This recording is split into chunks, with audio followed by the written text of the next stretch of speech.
Here is this magic box. খুবই premium এবং top notch কোয়ালিটির একটা খেলনা। এটা ৫ টা সাইডে ভিন্ন, ভিন্ন কালারের ভিন্ন, ভিন্ন শেপ কিন্তু বাচ্চারা এটার মধ্যে করতে পারে। এই যে এটা কিন্তু shape recognition, colour recognition everything okay করে।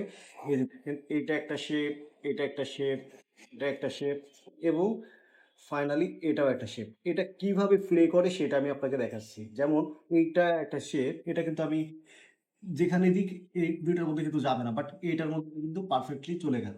দ্যাট মিনস বাচ্চারা কিন্তু শেপ রিকগনিশন এ একদম পাকাপোক্ত হয়ে যায় অনেক অল্প বয়সে। এটা তো ছোট, এটা এমনি নরমালি যায়। তো ফাইনালি তো প্রত্যেকটা শেপকে যদি ডিফারেন্ট ভাবে করতে হয় তাহলে কিন্তু ওকে ডিফারেন্ট সাইডে যেয়ে কিন্তু প্লে করতে হবে। তা না হলে কিন্তু হবে না।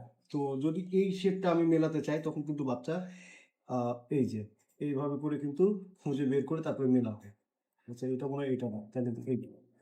তো বাচ্চা একই সাথে কালার রিকগনিশন শিখছে, শেপ রিকগনিশন শিখছে এবং সবচেয়ে বড় কথা বাচ্চা মাথাটা খাটাচ্ছে। সো যারা এখনো বাচ্চার টোটাল বিকাশ নিয়ে চিন্তিত কিংবা বাচ্চাদের ডেভেলপমেন্ট নিয়ে চিন্তিত আমি বলব যে সেই বসটা ট্রাই করেন।